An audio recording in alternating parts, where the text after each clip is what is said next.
ఒక మామూలు వ్యక్తి కంటే తక్కువగా చూపించి పెద్ద అనుచిత వ్యాఖ్యలు చేసినట్టుగా దాంట్లో కనపడుతుంది. దాన్ని దృష్టిలో పెట్టుకుని మేము వివరణ అడగటం జరిగింది. మరి వారు ఇచ్చినటువంటి వివరణని చదివిన తర్వాత మళ్ళొకసారి కూర్చొని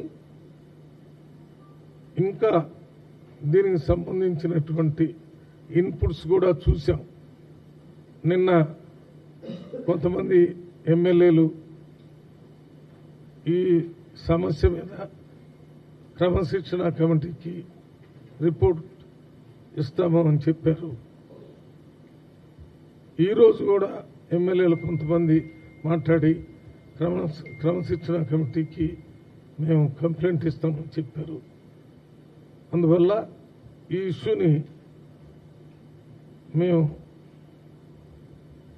ఈరోజే ఒక తుది నిర్ణయం తీసుకోకుండా అందరిచ్చినటువంటి కంప్లైంట్స్ని మళ్ళీ సమగ్రంగా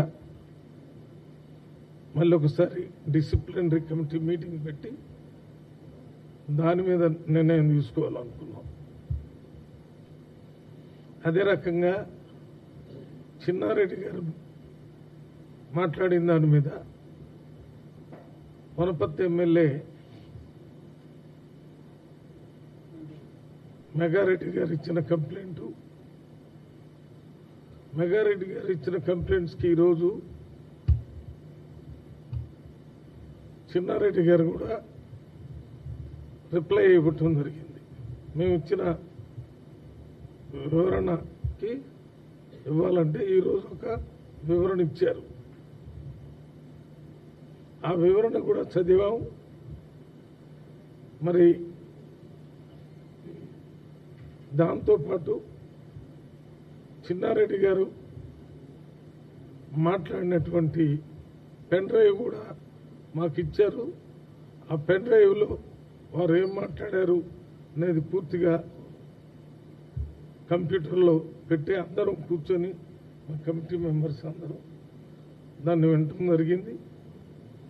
అందువల్ల దీని మీద చిన్నారెడ్డి గారు వివరణ ఇచ్చిన తర్వాత మరి ఈ కంప్లైంట్ చేసినటువంటి ఎమ్మెల్యేని మళ్ళీ ఒకసారి పిలిచి చిన్నారెడ్డి గారు ఇచ్చినటువంటి సమాధానానికి మీరిచ్చిన కంప్లైంట్కి చాలా తేడా ఉంది, వారి దగ్గర కూడా మళ్ళీ వివరణ తీసుకొని మళ్ళీ ఒకసారి కూర్చొని దాని మీద కూడా ఒక నిర్ణయం తీసుకోవటం జరుగుతుంది.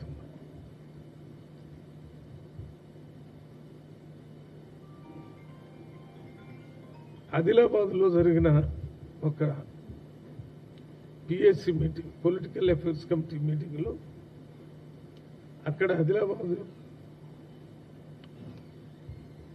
ఎమ్మెల్యేగా మొన్న పోటీ చేసినటువంటి శ్రీనివాస్ రెడ్డి, అదే రకంగా అతని పేరు ఏంటన్నా శ్రీనివాస్ రెడ్డి, సంజీవ్ రెడ్డి గారికి మధ్య జరిగిన ఆ పిఎస్సి మీటింగ్లోనే జరిగిన గొడవ గురించి కూడా మేము వారికి కూడా షోకాజ్ నోటీస్ ఇచ్చాం. శ్రీనివాస్ రెడ్డి గారు ఆయన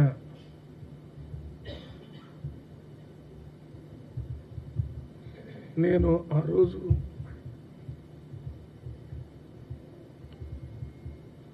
ఇన్ఛార్జ్ మినిస్టర్ జూపల్లి కృష్ణారావు గారు, ఏఐసిసి సెక్రటరీ వారి ముందే కొన్ని ప్రత్యేక పరిస్థితుల వల్ల మాట్లాడాను. ఆ మాటలు మాట్లాడకుండా ఉండాల్సింది, అది నేను తప్పుగా భావిస్తున్నాను అని చెప్పి ఒకటి ఇచ్చారు. దాని మీద డిసిసి ప్రెసిడెంట్తో మాట్లాడాలని ప్రయత్నం చేశాం. ఆయన ఫోన్లో దొరకలేదు. డిసిసి ప్రెసిడెంట్ పేరు ఏంటన్నా? నరేష్ యాదవ్ గారు. ఆయన ట్రై చేసాం, దొరకలేదు. ఆ రోజు మీటింగ్లో ఉన్నటువంటి జూపల్లి కృష్ణారావు గారితో మాట్లాడాను. వారి అభిప్రాయాన్ని చెప్పారు. డిసిసి ప్రెసిడెంట్తో కూడా మాట్లాడిన తర్వాత ఈ కేసులో కూడా తుది నిర్ణయం తీసుకోవడం జరుగుతుంది. ఈ 3 కాకుండా నిన్న మొన్న జక్కిడి ప్రభాకర్ రెడ్డి గారిని సస్పెండ్ చేసిన దాని మీద కూడా ప్రభాకర్ రెడ్డి గారు గాంధీ భవన్కి వచ్చి కొంత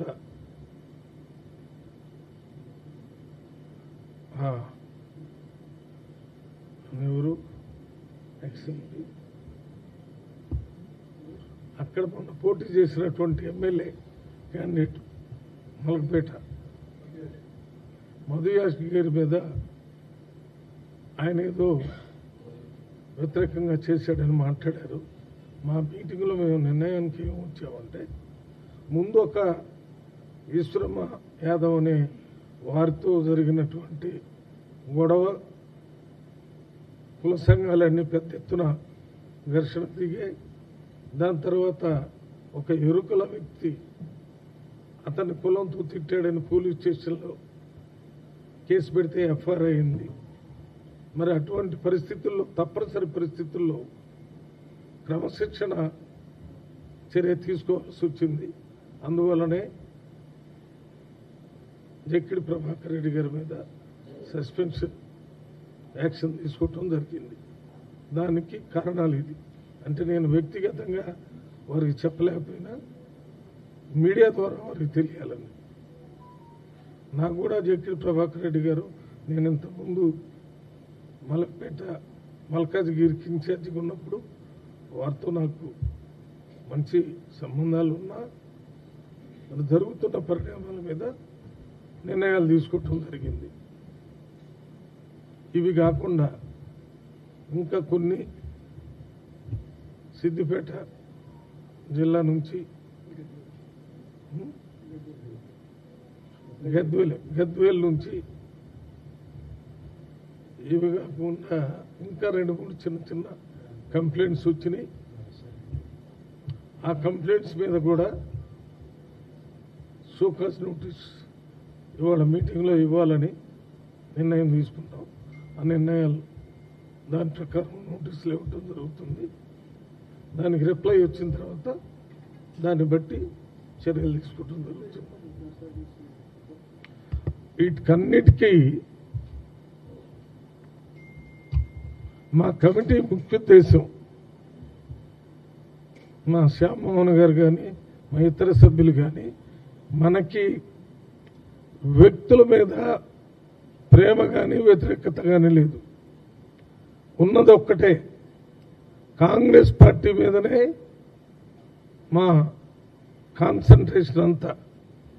కాంగ్రెస్ పార్టీ వల్లనే ఈరోజు తెలంగాణలో ప్రజలందరికీ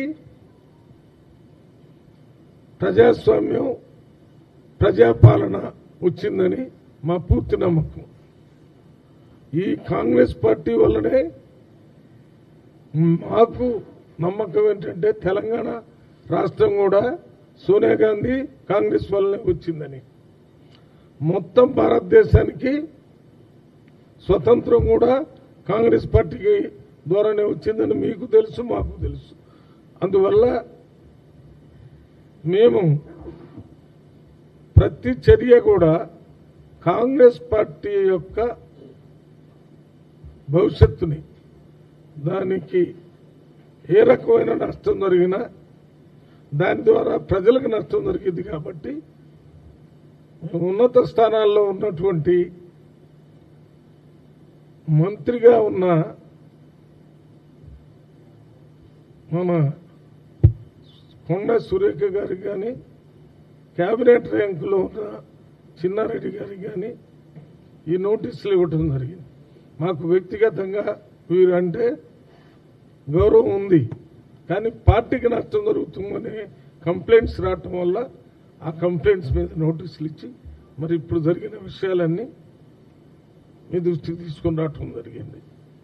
ఇవి మా డిసిప్లినరీ కమిటీకి సంబంధించిన విషయాలు. ఇంకొక విషయం ఇది కాకుండా మంచి విషయం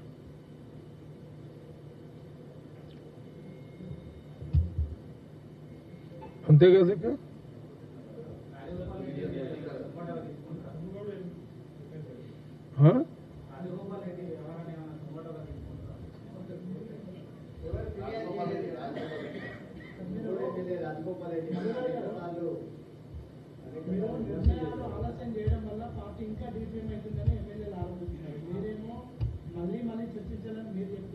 నిన్న ఈరోజు కాంగ్రెస్ పార్టీ ఎమ్మెల్యేలు కూర్చొని వారు మాట్లాడిన వాటన్నిటినీ కంప్యూటర్లో పెట్టి మేము నలుగురు అక్కడ గంటసేపు విని విశ్లేషణ చేసి అందువల్లనే పోస్ట్పోన్ చేశాం.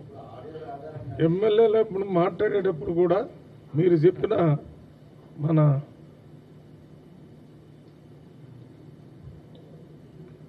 మీరు చెప్పినటువంటి కోమటిరెడ్డి రాజగోపాల్ రెడ్డి పేరు కూడా వచ్చింది.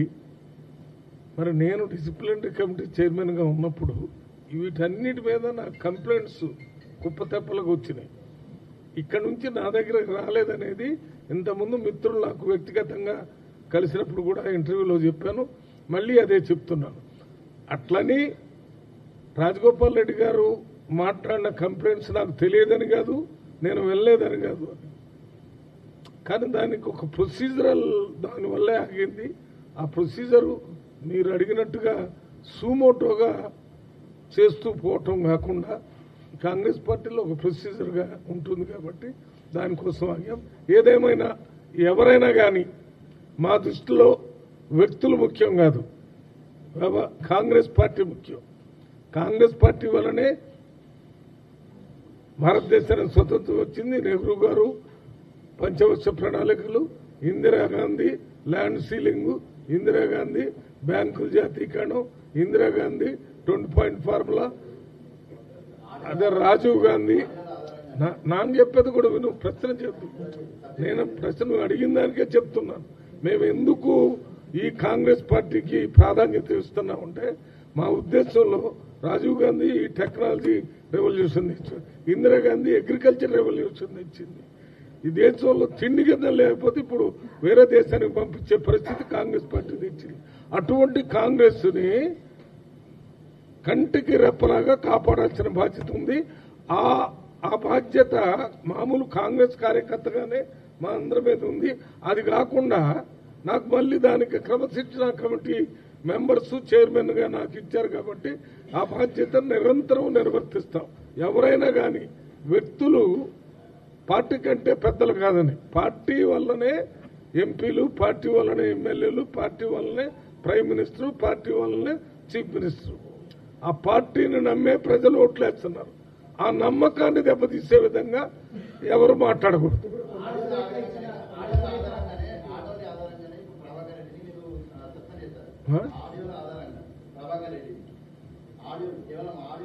వీడియో కూడా చూసాం. ఏది ఏనా జక్కిడి ప్రభాకర్ రెడ్డి.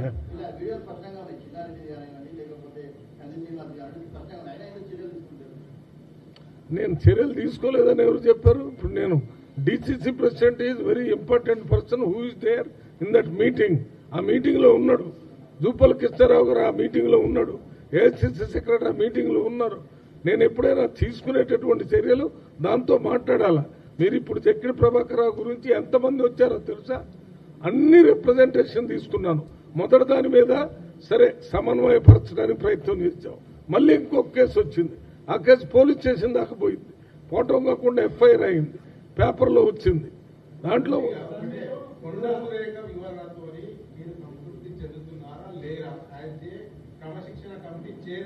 యాజ్ ఏ క్రమశిక్షణ కమిటీ చైర్మన్ గానే నేను ఇక్కడ కూర్చున్నదే చైర్మన్ లాగా, దానికోసమే మీతో మాట్లాడుతున్నా.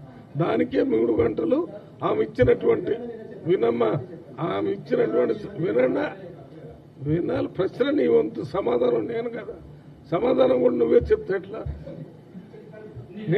నన్ను నువ్వు ప్రశ్న వేసావు, సమాధానం 2 నువ్వే అయితే రాజు నేనే, కింకరుడు నేనే అంటే ఎట్లా?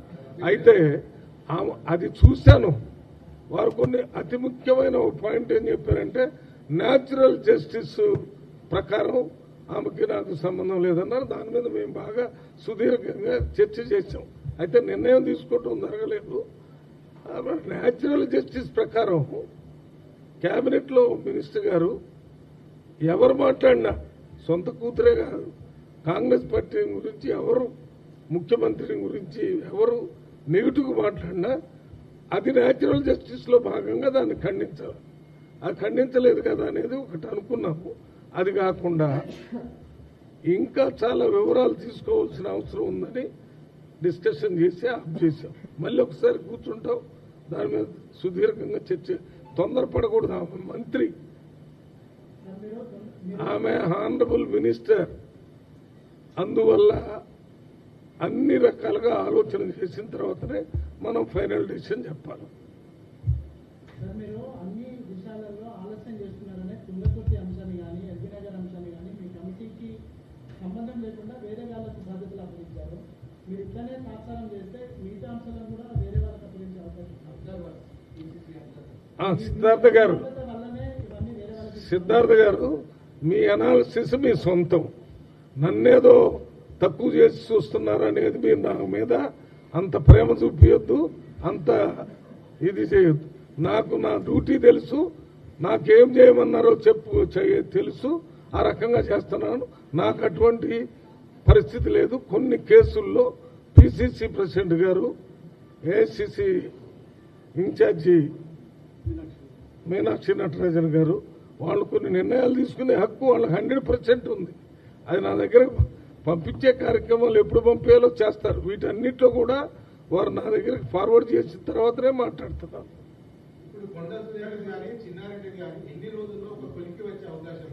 ఎన్ని రోజుల్లో చేయాలనేది మీరు నిర్ణయించేది కాదు కదా. నేను ఇప్పుడు దాకా చెప్పింది మీరు నిర్ణయిస్తారని, ఇవన్నీ తెలుసుకొని చేయాలని. ఆదిలాబాద్లో శ్రీనివాసరెడ్డి మీద చర్య తీసుకోవటానికే వాళ్ళతో మాట్లాడుతున్నారు. మరి వీళ్ళు చిన్నారెడ్డి గారు మంత్రి హోదా, ఆయన డిసిప్లిన్ ఏంటిది, డెవలప్మెంట్ ప్రణాళిక సంఘం ఉపాధ్యక్షులు, క్యాబినెట్ ర్యాంక్. తర్వాత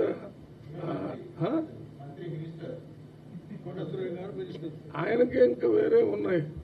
అక్కడ మన ప్రజాభవన్లో ప్రజల దానికి ఇన్ఛార్జి, అక్కడ వారికి అది కాకుండా ఈ కరువు మీద ఒక కమిటీ వేశారు, దానికి కూడా. మరి అందువల్ల ప్రతి విషయాన్ని చాలా జాగ్రత్తగా చేయాలి. ఆయన కూడా పాతకాలంలో యూత్ కాంగ్రెస్ స్టేట్ ప్రెసిడెంట్ చేశాడు, మినిస్టర్ చేశాడు. మరి ఇప్పుడు ఎందుకు మాట్లాడాడు అనే దాని మీద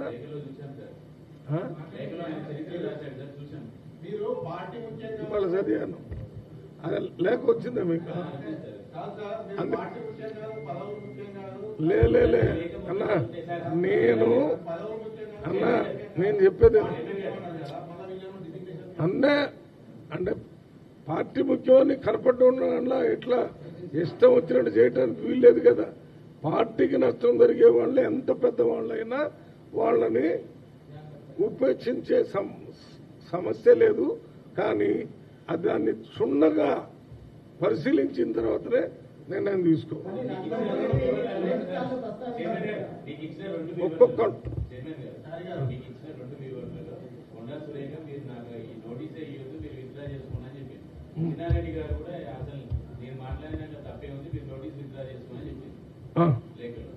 అంటే ఆ సమాధానం వాళ్ళు ఇచ్చే దాంట్లో ఏ రకంగా ఇవ్వాలని నేను రాయలేదు. సమాధానం చెప్పమని చెప్పాను. నేను ఫైనల్ చేసేటప్పుడు ఏమి నిర్ణయం తీసుకుంటానో మీకు చెప్తాను. ఆ నిర్ణయాలు ఏం చేయాలో నేను తీసుకున్న తర్వాత నీకు చెప్తాను. కానీ నువ్వు చెప్పినవని నేను తీసుకోను. అవి అరే అన్న, ఒక్క నిమిషం. చారి గారు రిప్లై ఇచ్చే హక్కు వాళ్ళకుంది. వాళ్ళు ఇష్టం వచ్చినట్టు ఇచ్చారు. దాన్ని స్టడీ చేసి నేను ఇప్పుడే చెప్పాను. ఇద్దరు కూడా ఉన్నత స్థానాల్లో కాంగ్రెస్ పార్టీలో ఉన్నారు కాబట్టి దాన్ని ఏ రకంగా తీసుకోవాలో నిర్ణయం తీసుకుంటాను. ఎప్పుడు దాన్ని అన్ని కోణాల్లో ఆలోచన చేసి తీసుకుంటాను.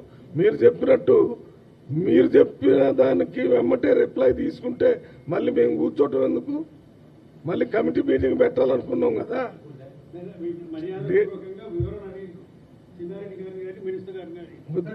దాని మీద ఏదో ఒకటి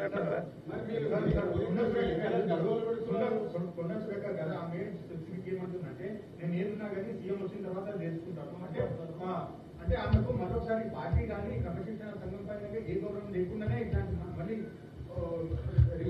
అటువంటిది మీకు చెప్పిందేమో కానీ నాతో మాట్లాడింది, ఇప్పుడే మాట్లాడాను. అందుకని గౌరవం లేదనేది తప్పది. గౌరవం నాకు ఆమె మీద ఉంది, ఆమె మీద నాకుంది. ఇక్కడ సమస్య ఏంటంటే కాంగ్రెస్ పార్టీ మీద ఏం జరిగిందనే దాని మీద అన్న, తమ్ముడు, అక్క, చెల్లెలు, చుట్టాలతో సంబంధం లేదు. కాంగ్రెస్ పార్టీకి నష్టం చేస్తే అది మాత్రం కుదరదు. అంటే నేను కొండా సురేఖ గారు నాతో మాట్లాడారని చెప్పాను. మాట్లాడారో లేదో వారిని అడగండి. నేను ఏం మాట్లాడారు కదా నీకు చెప్తే మళ్ళీ మీటింగ్ ఎందుకు పెట్టాలి? నేను ఏం నేను మొన్న హలో అన్నా ఒక్క మాట చెప్తాను. హరి ఇదిగో నిన్న ఒక్క మాట ఈ మెగారెడ్డి గారి తరఫున ఒక 200 మంది నాకు మన కలవకుర్తిలో వచ్చి కంప్లైంట్ చేసి చెప్పి అది చేసి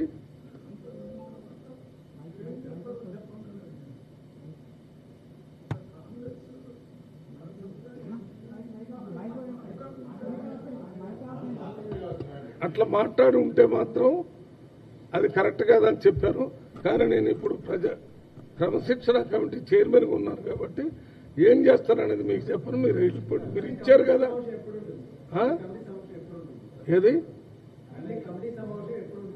కాబట్టి నేను మా కమిటీ మెంబర్స్తో మాట్లాడి ఆ టైం తీసుకుంటూ త్వరలోనే నెల ఉండవు, ఎప్పుడు ఉండదు. రేపు ఇప్పుడే కదా మీటింగ్ అయింది, పార్లమెంట్ లేదు మాకు కమిటీ మీటింగ్లు కూడా నిన్న మొన్న ఉంటే జార్ఖండ్ నా దృష్టికి అయితే వచ్చింది. దాని మీద నేను పనిచేస్తున్నాను. అధిష్టానం దృష్టికి పోయిందో లేదో తెలుసుకుంటాను అన్నా.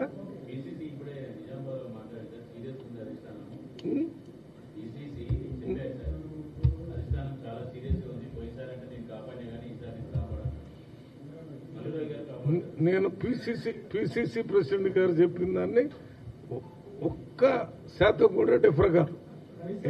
ఎందుకంటే ఆయన మన పార్టీ అధ్యక్షుడు, ఆయనకి హైకమాండ్తో కంటిన్యూస్ గా సంపర్కంలో ఉంటారు కాబట్టి వారికి తెలిసిన విషయం చెప్పారు. కానీ ఆ విషయం నా దృష్టికి రాలేదు, నేను హైకమాండ్తో మాట్లాడలేదు.